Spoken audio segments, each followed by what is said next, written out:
Hello दोस्तों, मैं आ गई हूँ एक नई और कहानी लेकर। अगर आपको मेरी कहानी अच्छी लगे और मेरे चैनल को लाइक, शेयर और सब्सक्राइब कर लीजिए।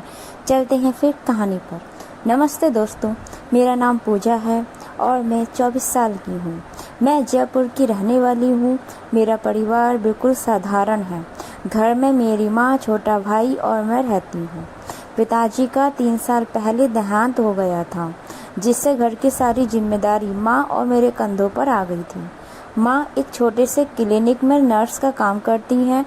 उनकी कमाई से किसी तरह घर का खर्चा चल रहा था।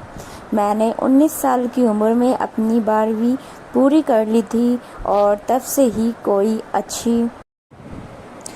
अच्छी नौकरी ढूंढ रही थी।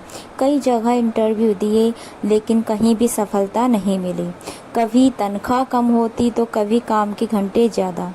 मुझे लगने लगा था कि शायद किस्मत ही मेरा साथ नहीं दे रही है। एक शाम की बात है, मैं शहर के दूसरे छोर में एक इंटरव्यू देकर लौट रही थी। इंटरव्यू में फिर से नाकामयाबी मिली थी। दिल टूटा हुआ था। बस स्टॉप पर खड़ी थी। शाम के 6:30 बज रहे। आसमान में बादल छाए हुए थे और बारिश होने वाली थी। बसें आ तो रही थीं, लेकिन इतनी भरी हुई थी कि चढ़ना नामुमकिन था। अचानक एक सफ़ेद रंग की कार मेरे सामने रुकी। शीशा नीचे हुआ और अंदर से एक सज्जन व्यक्ति ने पूछा, कहाँ जाना है? काफ़ी देर से खड़ी देख रहा हूँ आपको। मैंने हिचकिचाते हुए जवाब दिया, नहीं, मैं बस का इंतज़ार कर रही हूँ। वो बोले, इतनी भीड़ में बस मिलना मुश्किल है। मैं बेजंतपुरा की तरफ जा रहा हूँ, उधर ही जाना है क्या? उन्होंने पूछा। मैंने सोचा अब बारिश भी शुरू हो गई है, बस मिलने के चांस कम हैं और घर भी दूर है। थोड़ी देर सोचने के बाद मैंने कहा, हाँ, मुझे बेजंतपुरा के पास ही जाना है, अगर आपको कोई दिक्कत ना हो तो। उन्होंने कहा, बिल्कुल नहीं, आ जाइए। उन्होंने मुस्कुराते हुए कहा। मैं पीछे सीट पर बैठ गई। वे मुझसे बात करने लगे और बोले, आप क्या करती हैं? मैंने बोला, अभी कुछ खास नौकरी की तलाश कर रही हूँ, आज भी इंटरव्यू देकर आ रही हूँ। और कैसा रहा? तो उन्होंने कहा, कैसा रहा इंटरव्यू? उन्होंने मुझसे पूछा। मैं बोली, अच्छा नहीं रहा, क्योंकि वे बोल रहे थे कि अनुभव की कमी है। फिर वे बोले, ओह, ये तो हर नए उम्मीदवार की समस्या होती है। अनुभव कहाँ से लाएं, जब कोई काम ही ना दे। रास्ते भर हम बातें करते रहे। मैंने उनसे अपने परिवार के बारे में बताया, अपनी पढ़ाई के बारे में, और ये भी कि कैसे मुझे नौकरी की सख्त ज़रूरत है। उन्होंने ध्यान से सुना और मेरी बात समझी। जब मेरा घर आया, मैंने उन्हें रुकने के लिए कहा। उतरते समय मैंने धन्यवाद दिया। वे कुछ देर रुके और फिर अपनी जेब से एक कार्ड निकाला। यह मेरा बिजनेस कार्ड है। मैं राज शर्मा, एक आईटी कंपनी का मालिक हूँ। अगर आपको इंटरेस्ट हो तो कल सुबह मिलिए मेरे ऑफिस में। हमें एक फ्रंट डेस्क असिस्टेंट की ज़रूरत है, शायद हम आपकी मदद कर सकें। उन्होंने मुस्कुराते हुए कहा। मैंने कार्ड लिया, एक बार फिर धन्यवाद दिया और अंदर चली गई। घर में माँ चिंतित थी कि मैं इतनी देर से क्यों नहीं आई। मैंने उन्हें सारा किस्सा सुनाया और वह कार्ड दिखाया। माँ थोड़ी चिंतित हुई। अजनबी पर भरोसा करना ठीक नहीं होता बेटा, वे बोली।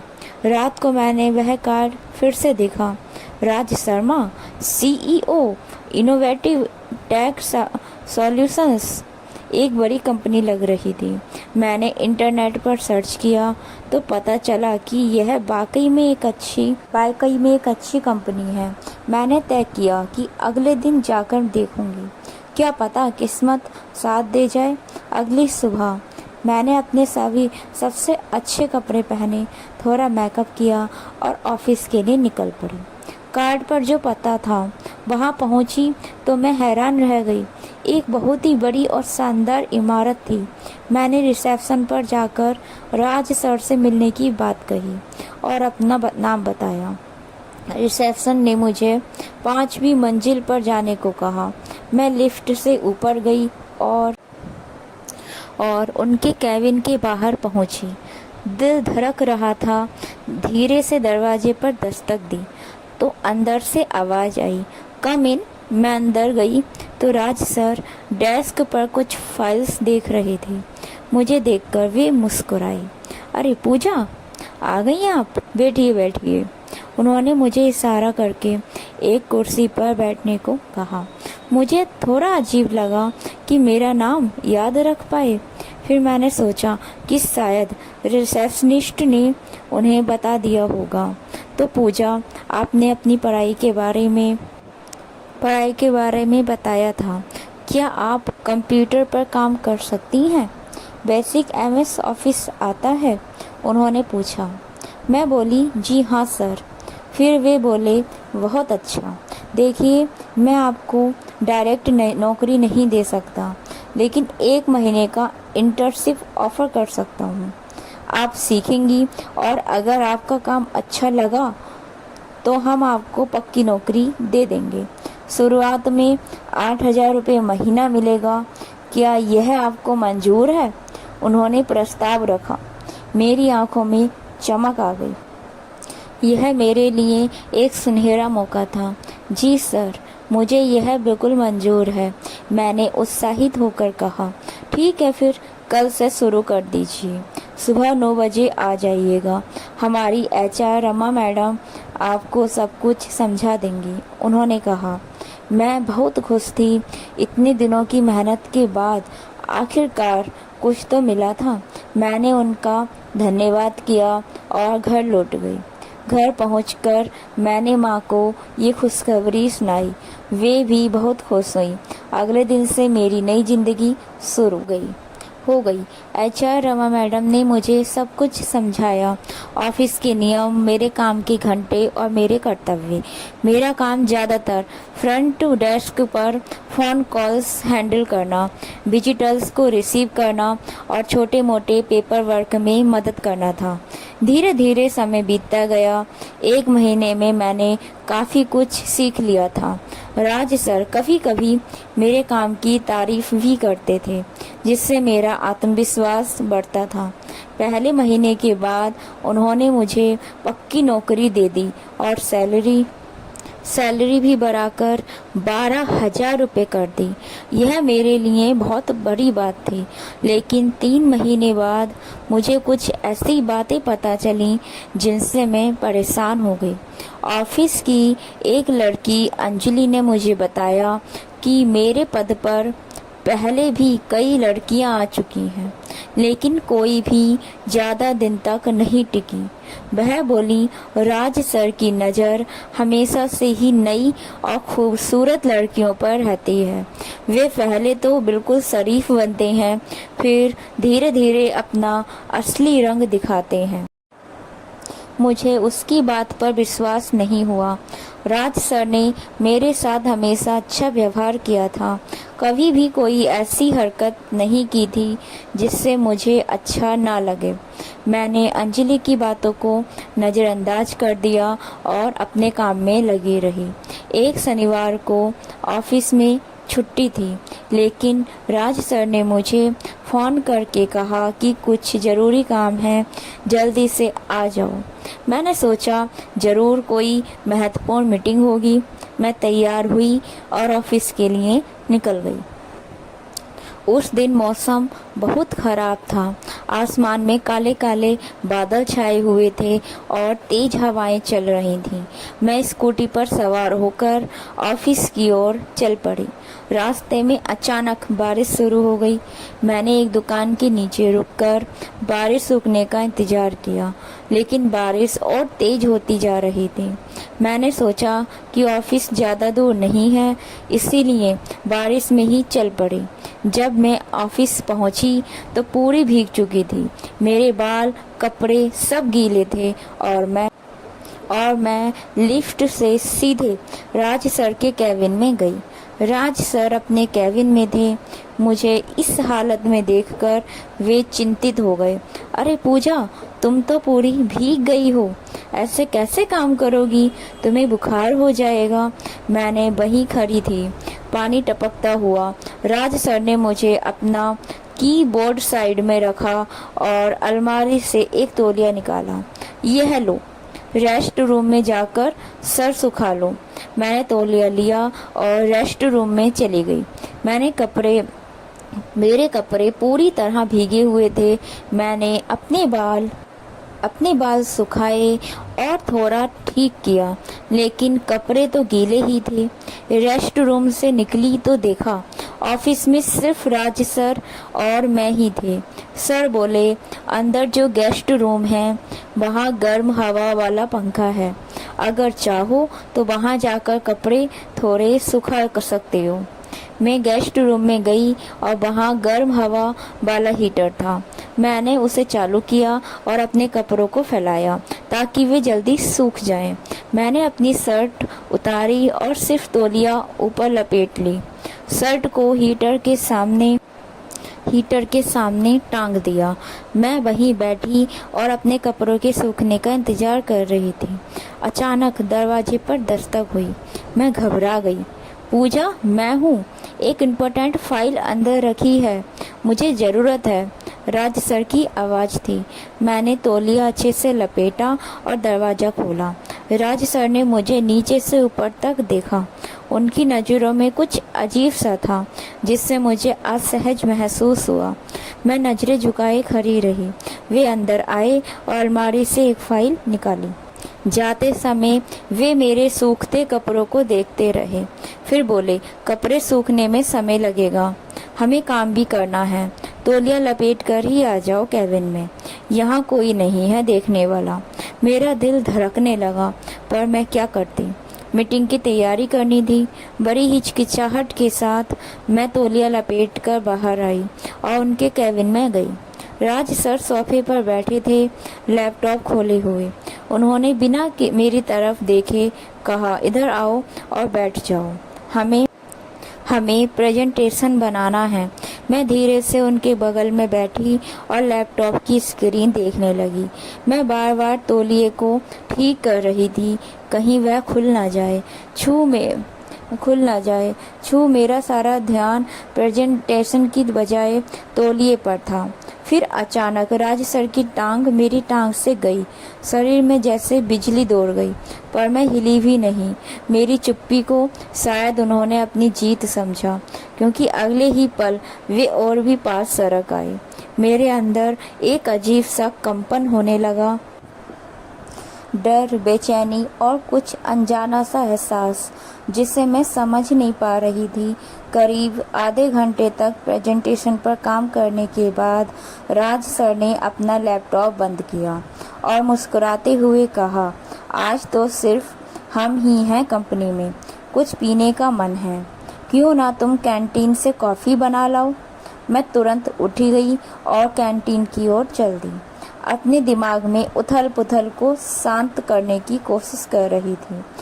कॉफ़ी बनाते समय मेरे हाथ कांप रहे थे। बार बार अंजलि की कही बातें याद आ रही थीं। जब मैं कॉफ़ी लेकर केबिन में वापस पहुंची तो वहां कोई नहीं था। कॉफ़ी मग टेबल पर रखकर मैंने इधर उधर देखा। तभी मेरी नज़र के गेस्ट रूम की ओर गई। मैं गेस्ट रूम की ओर बढ़ी, जहां मैंने अपने कपड़े सूखने के लिए रखे थे। दरवाजा थोड़ा खुला था। जैसे ही मैंने अंदर झांका, मैं हैरान रह गई। आज सर मेरे कपड़ों को हाथ में लिए खड़े थे और वो कुछ अजीब तरह से मेरे कपड़ों को सूंघ रहे थे, जैसे ऐसे सूंघ रहे थे जैसे वो उसमें खो गए हों। मेरे दिल की धड़कन तेज हो गई। मैं जल्दी से वापस सोफे पर बैठ गई और आवाज़ लगाई, सर कॉफ़ी तैयार है। राज सर तुरंत बाहर आए। वे अपना फ़ोन हाथ में लिए थे और कुछ टाइप कर रहे थे। अरे वाह, बिल्कुल सही समय पर आई है कॉफ़ी, उन्होंने मेरे बगल में बैठते हुए कहा। मेरा दिल जोरों से धड़क रहा था, हाथों में पसीना आ गया था। मैंने कांपते हाथों से कॉफ़ी का मग उन्हें पकड़ाया और हम दोनों चुपचाप कॉफ़ी पीने लगे। अचानक राज सर बोले, पूजा तुम बहुत खूबसूरत हो। मैं कुछ बोल न सकी, बस हल्के से मुस्कुरा दी। मेरा चेहरा शर्म से लाल हो गया था। राज सर ने अपना कॉफ़ी मग टेबल पर रखा और धीरे से अपना हाथ मेरी टांग पर रख दिया। मैंने झटके से अपनी टांग पीछे खींच ली। क्या हुआ पूजा, डर गई? उन्होंने मुस्कुराते हुए पूछा। मैं चुप रही। मेरा दिमाग तेजी से सोच रहा था कि यहाँ से कैसे निकलूं। वे और पास सरक आए। मेरा दिल इतनी तेजी से धड़क रहा था कि मुझे लगा सीने से बाहर निकल जाएगा। उन्होंने मेरा हाथ अपने हाथों में लिया और बोले, पूजा, मैं तुमसे कुछ कहना चाहता हूँ। जी सर, मैंने हकलाते हुए कहा। क्या तुम अपनी इस नौकरी से संतुष्ट हो? उन्होंने पूछा। मैंने हाँ में सिर हिलाया। अगर मैं तुम्हारी नौकरी पक्की कर दूं पर पूरा कॉन्ट्रैक्ट साइन करा दूं तो कैसा रहेगा? उन्होंने धीरे से पूछा। सर, ये तो आप पर निर्भर करता है, मैंने जवाब दिया। नहीं पूजा, यह मुझ पर नहीं बल्कि तुम पर निर्भर करता है। उन्होंने मेरा हाथ थोड़ा और कसकर पकड़ते हुए कहा। क्या चाहती हो तुम, एक अच्छी पक्की नौकरी या फिर एक टेम्पररी जॉब जो कभी भी छूट सकती है? मतलब, मैंने कांपते स्वर में पूछा। हालांकि मैं समझ चुकी थी वे क्या कहना चाहते हैं। अगर तुम मेरी बात मान लो, मेरी हर इच्छा पूरी करो, जैसे कि आज रात मेरे साथ बिताओ, तो मैं वादा करता हूँ कि तुम्हारा भविष्य सुरक्षित रहेगा। कल से ही तुम्हारी नौकरी पक्की। उन्होंने मेरी आंखों में देखते हुए कहा। मेरे अंदर एक तूफान उठ रहा था। मैंने झटके से अपना हाथ छुड़ाया और उठ खड़ी हुई। सर, आप गलत समझ रहे हैं मुझे। मैं ऐसी लड़की नहीं हूँ। मैं ऐसा कभी नहीं कर सकती। आप ऐसा सोच भी कैसे सकते हैं? मेरी आवाज में आक्रोश था। राज सर भी उठ खड़े हुए। पूजा, एक बात समझ लो, इस दुनिया में आगे बढ़ने के लिए कुछ ना कुछ समझौता करना पड़ता है। मैं तुम्हें मजबूर नहीं कर रहा हूँ, तुम्हारी मर्जी। मैं तुम्हें और तुम्हारे परिवार को हर तरह से सपोर्ट करूँगा। तुम्हारी माँ, तुम्हारा भाई, सबकी जिंदगी बदल सकती है। वे दरवाजे की ओर बढ़े और बोले, मैं नीचे जाकर एक सिगरेट पीकर आता हूँ। अगर यहाँ रहोगी तो समझना कि तुम राजी हो, वरना चली जाना। कोई बुरा नहीं मानूंगा और जो अभी तक चल रहा है वैसे ही चलता रहेगा। इतना कहकर वे बाहर चले गए। मैं वहीं खड़ी रही, अपने आंसुओं को रोकने की कोशिश करते हुए। दिमाग में विचारों का तूफान उठ रहा था। एक तरफ मेरा अपना सम्मान था और दूसरी तरफ परिवार की जिम्मेदारियां। माँ की तबीयत अक्सर खराब रहती थी। भाई की पढ़ाई का खर्च कैसे निभाऊंगी इन सबको? मैंने सोचा, अगर मैं इनकार कर देती हूँ तो शायद 2-3 हफ्तों में ही मुझे नौकरी से निकाल देंगे और इस शहर में नौकरी मिलना आसान नहीं है। नए सिरे से शुरू करने का मतलब फिर से वही संघर्ष। टूटे हुए मन से मैंने वापस सोफे पर बैठने का फैसला किया। कुछ देर बाद राज सर वापस आ गए। मुझे वहां देखकर उनके चेहरे पर एक मुस्कान फैल गई। तो तुम रुक गई? उन्होंने कहा। मतलब तुम मेरी शर्तें मानने को तैयार हो? मैंने उनकी आंखों में देखा। मेरी आंखें नम थीं। हाँ, लेकिन आपको पहले मेरी नौकरी पक्की करनी होगी। बिल्कुल, कल ही सारे कागजात तैयार कर दूंगा, उन्होंने खुशी से कहा। उस दिन मैं मुझे अपनी कार से घर छोड़ने आ गए। रास्ते भर मन में गहरा अपराध बोध था, लेकिन मैंने अपने आंसुओं को छिपाया। घर पहुंचकर उन्होंने मेरी माँ को खुशखबरी सुनाई कि मुझे पक्की नौकरी मिल गई है और सैलरी बढ़कर 15,000 रुपये हो गई है। माँ की आंखों में खुशी के आंसू थे। उन्होंने राज सर का धन्यवाद किया और मेरे सिर पर हाथ फेरा। देखा बेटा, तेरी मेहनत रंग लाई। उस रात मैं बिस्तर पर लेटी रही, अपनी किस्मत पर आंसू बहाती।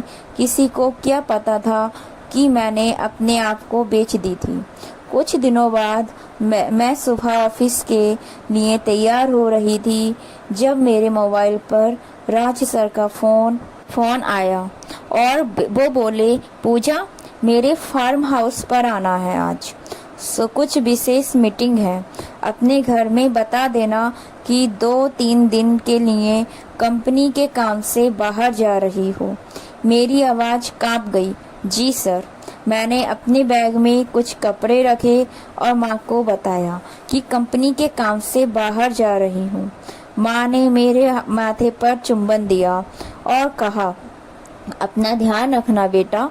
जब मैं फार्म हाउस पहुंची तो वहां पहले से ही कुछ लोग मौजूद थे। सभी बिजनेसमैन लग रहे थे, सूट बूट में। मैं दोहरी राहत महसूस करने लगी कि शायद बाकी कोई विशेष बिजनेस मीटिंग होगी। मीटिंग शुरू हुई और सभी लोग विभिन्न प्रोजेक्ट्स पर चर्चा करने लगे। मैं नोट्स लेती रही और जब जरूरत पड़ी प्रेजेंटेशन दिखाया। करीब 3-4 घंटे मीटिंग चलती रही। मीटिंग खत्म होने के बाद राज सर ने नौकर को बुलाया और उसके कान में कुछ कहा। नौकर तुरंत रसोई में गया और खाने पीने का सामान लेकर आया। एक बड़ा सा चॉकलेट केक भी था। राज सर ने मेरे हाथों से केक कटवाया। सभी ने केक खाया और नाश्ता किया। फिर एक एक करके लोग जाने लगे। राज सर मुझे बाहर तक छोड़ने गए। मैं वहीं सोफे पर बैठी रही, अपनी किस्मत को कोसती हुई। जब राज सर वापस आए तो मैंने देखा कि एक आदमी अभी भी वहीं था, वही जिसने मीटिंग में सबसे ज्यादा बोला था और जिसे राज सर बहुत सम्मान दे रहे थे। पूजा, फ्रिज से वाइन की बोतल और 3 गिलास लेकर आओ, राज सर ने कहा। मैं 2 गिलास लेकर आई। राज सर ने पूछा, सिर्फ 2 क्यों? एक और लाओ, तुम भी तो हो। मैं नहीं पीती सर, मैंने हिचकिचाते हुए कहा। आज खास दिन है पूजा, आज तुम्हारी नौकरी पक्की हुई है, एक तो बनता है, उन्होंने मुस्कुराते हुए कहा। मैंने हार मानकर एक और गिलास ला दिया। राज सर ने तीनों गिलासों में वाइन और बर्फ डाली और मुझे एक गिलास थमाया। मैंने पहली बार वाइन पी थी, बहुत कड़वी लगी, पर मैंने किसी तरह पी ली। थोड़ी ही देर में मेरा सिर हल्का होने लगा और पैरों में झनझनाहट होने लगी। कुछ ही मिनटों में मुझे हल्का सा नशा महसूस होने लगा। उस आदमी ने राज सर के कान में कुछ कहा। राज सर मुस्कुराए और मुझसे बोले, पूजा इधर आओ, राकेश जी से मिलो ठीक से, यह हमारे सबसे बड़े इन्वेस्टर हैं। मैं उठकर उनके पास गई। राकेश जी ने मेरा खाली गिलास उठाया और उसमें फिर से वाइन भरी। पियो, उन्होंने मुझे गिलास थमाते हुए कहा। मैंने राज सर की ओर देखा, मदद के लिए पुकार रही थी। पी लो पूजा, राकेश जी के हाथ से मिली चीज नहीं ठुकराई जाती, राज सर ने कहा। मेरे अंदर का एक हिस्सा चीख रहा था। तभी राज सर ने मेरे कंधे पर हाथ रखा और बोले, पूजा मैं तुम्हें एक काम सौंपना चाहता हूँ। राकेश जी हमारी कंपनी के लिए बहुत महत्वपूर्ण है। ये 2 दिन यहाँ रहेंगे और मुझे चाहिए कि तुम इनका ख्याल रखो। मेरा माथा ठनका। मतलब सर, इनकी देखभाल करनी है। राज सर मुस्कुराए और उनकी आंखों में एक अजीब सी चमक थी। तुम समझदार हो पूजा, बाकी सब समझ ही गई होगी। मेरे मुंह से निकला, जी सर। हालांकि मेरा मन चीख चीख कर इनकार कर रहा था। अच्छा, अब मैं जा रही हूँ, कोई समस्या हो तो फोन करना। इतना कहकर राज सर वहाँ से चले गए। मैंने दरवाजे पर खड़े होकर उनकी कार को दूर जाते देखा। मेरे दिल में एक अजीब सा डर था। क्या मैं अपने ही हाथों अपना सौदा कर रही हूँ? पीछे मुड़कर देखा तो राकेश सर मुझे ऐसे घूर रहे थे जैसे मैं कोई शिकार हूँ। उनकी नजरें मेरे शरीर पर घूम रही थीं। मैं खुद को नंगा महसूस कर रही थी। मैंने अपने हाथ को संभाला और सोचा कि किसी तरह यह रात गुजर लूंगी। वाइन का नशा अब पूरी तरह उतर चुका था। मैंने देखा कि फार्म हाउस का नौकर भी मुझे अजीब नजरों से देख रहा था। मैंने उसे पास बुलाया और बोला, तुम्हारा नाम क्या है? तो वो बोले, मेरा नाम रामू है मैडम। उसने आदरपूर्वक कहा। वह साधारण सा व्यक्ति था, किसी गांव से आया लगता था। मैंने उससे पूछा, यह फार्म हाउस शहर से कितनी दूर है? उसने बताया, करीब 15 किलोमीटर मैडम। यहाँ पास में कोई बस्ती नहीं है। मेरे अंदर की घबराहट बढ़ गई। यह जगह बिल्कुल अलग थलग थी। अगर कुछ गलत हुआ तो कोई बचाने भी नहीं आएगा। रामू से कुछ देर और बात करने के बाद अपने कमरे में चला गया। अब मैं और राकेश जी अकेले थे। राकेश जी ने एक और गिलास में वाइन डाली और मेरे पास आकर बैठ गए और बोले, तुम्हारी तारीफ तो राज बहुत करता है। आज देख लिया क्यों? उनकी आवाज़ में कुछ अजीब था। मैं थोड़ा खिसक गई और बोली, मैं थोड़ा आराम कर लूं? कल की मीटिंग के लिए प्रेजेंटेशन तैयार करना है। अरे आराम तो हम साथ में करेंगे, कहते हुए उन्होंने मेरी कमर पर हाथ रख दिया। मैंने तुरंत उनका हाथ हटाया। प्लीज मुझे छूने की कोशिश मत कीजिए। उनके चेहरे का रंग बदला। ओह, तो नखरे दिखा रही हो? राज ने तो कहा था कि तुम सहयोग करोगी। मैं उठकर दरवाजे की तरफ बढ़ी, लेकिन उन्होंने मेरा हाथ पकड़ लिया और मुझे खींचकर सोफे पर गिरा दिया। बचने की कोशिश मत करो। वे गुर्राए। मैं चिल्लाने लगी, बचाओ, कोई है, बचाओ। राकेश जी ने मेरे मुंह पर हाथ रख दिया और दूसरे हाथ से मेरे कपड़े खींचने लगे। मैं हाथ पैर मारकर खुद को बचाने की कोशिश करती रही। तभी दरवाजा जोर से खुला और रामू अंदर आया। उसने देखा क्या हो रहा है और बिना कुछ सोचे एक लकड़ी का स्टूल उठाकर राकेश जी के सिर पर दे मारा। राकेश जी चीखते हुए मुझसे दूर जा गिरे। उनके सिर से खून बह रहा था। मैडम, जल्दी यहाँ से भागो, रामू ने कहा। राकेश जी उठने की कोशिश कर रहे थे और गालियां बक रहे थे। कुत्ते, तेरी हिम्मत कैसे हुई? तू जानता है मैं कौन हूँ? रामू ने मुझे अपने पीछे किया और स्टूल को हाथ में पकड़े रहा। आप कुछ भी कर लो साहब, लेकिन किसी बेटी बहन के साथ ऐसा नहीं होने दूंगा। मैंने जल्दी से अपना बैग उठाया और रामू के साथ बाहर निकल गई। मैडम, मेरे पास एक पुरानी बाइक है, मैं आपको शहर तक छोड़ देता हूँ, रामू ने कहा।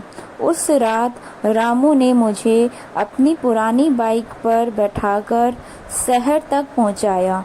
रास्ते में उसने बताया, मैडम, यह पहली बार नहीं है, पिछले साल भी ऐसा ही हुआ था एक लड़की के साथ। मैं वहीं काम करता था पर कुछ नहीं कर पाया। इस बार मैंने सोचा कि चाहे नौकरी चली जाए लेकिन अपना धर्म नहीं छोड़ूंगा। मेरी आंखें नम हो गईं। इस दुनिया में अभी भी अच्छे लोग हैं। घर पहुंची तो माँ दरवाजे पर ही खड़ी थी। मुझे इस हालत में देखकर वे घबरा गईं। मैं उनके गले लग गई और फूट फूट कर रोने लगी। क्या हुआ बेटा? उन्होंने मेरे बाल सहराते हुए पूछा। मैंने उन्हें पूरी कहानी सुनाई। कैसे राज सर ने मुझे नौकरी का लालच दिया, कैसे उन्होंने मुझे मजबूर किया और आज कैसे उन्होंने मुझे राकेश जी के साथ अकेली छोड़ दिया। माँ के चेहरे पर गुस्सा और दुख दोनों थे। ऐसी नौकरी को आग लगे बेटा। हमें इतनी गरीबी अच्छी कि जहाँ बेटी की इज्जत बिके। भगवान हमें भले कम दे पर ईमानदारी से दे। मैंने उसी रात राज सर को फ़ोन किया और फ़ोन उठाते ही वे बोले, कैसा रहा राकेश जी के साथ? खुश तो हैं वे? मेरे अंदर का गुस्सा फूट पड़ा। आपको शर्म नहीं आती सर? क्या समझा है आपने मुझे, कोई वेश्या? आज अगर रामू ना होता तो मेरी इज्जत लुट जाती। मुझे नहीं चाहिए आपकी नौकरी, आपका पैसा, कुछ भी नहीं चाहिए। आप जैसे लोग अपनी कामयाबी के लिए किसी की भी जिंदगी बर्बाद कर सकते हैं। मैंने फ़ोन काट दिया और खुद को बिस्तर पर गिरा दिया। अगले दिन मैंने अपने सारे दस्तावेज और अपना बकाया वेतन लेने के लिए ऑफिस जाने का फैसला किया। वहां पहुंची तो देखा राज सर के केबिन में कुछ हंगामा मचा हुआ था। मैंने अंजलि से पूछा तो पता चला कि रात में पुलिस आई थी और राकेश जी की शिकायत पर राज सर को गिरफ्तार किया गया था। बाद में पता चला कि रामू ने उस रात मुझे बचाकर सीधे पुलिस स्टेशन जाकर शिकायत दर्ज करवाई थी। उसने बताया था कि कैसे राज अपनी कंपनी में लड़कियों को नौकरी का लालच देकर अपने क्लाइंट्स के साथ छोड़ देता था। आज जब मैं उस हादसे को याद करती हूँ तो मन कांप उठता है। पर एक बात समझ आई कि दुनिया में बुराई के साथ साथ अच्छाई भी है। रामू जैसे लोग जो अपनी नौकरी की परवाह किए बिना सही के लिए खड़े होते हैं, वही असली हीरो हैं। मैंने फिर से नए सिरे से जिंदगी जीने का शुरुआत की और आज एक छोटी सी कंपनी में काम करती हूँ, जहाँ माहौल अच्छा है और लोग आदरपूर्वक व्यवहार करते हैं। माँ और भाई के साथ एक छोटे से घर में रहती हूँ और अपने जीवन से संतुष्ट हूँ। तो दोस्तों, यही थी मेरी कहानी। जीवन में कभी भी पैसे या नौकरी के लिए अपनी इज्जत या आत्मसम्मान ना बेचें। हर मुश्किल का हल समय के साथ निकल आता है। बस हिम्मत ना हारें और सही रास्ते पर चलें। दोस्तों, अगर आपको मेरी कहानियाँ पसंद आई हो तो प्लीज़ मेरे चैनल को लाइक, शेयर, सब्सक्राइब कर लीजिए, ताकि मैं आगे आपको नई नई कहानियाँ लेकर आती रहूँ। आपका दिल से धन्यवाद मेरी कहानी सुनने के लिए।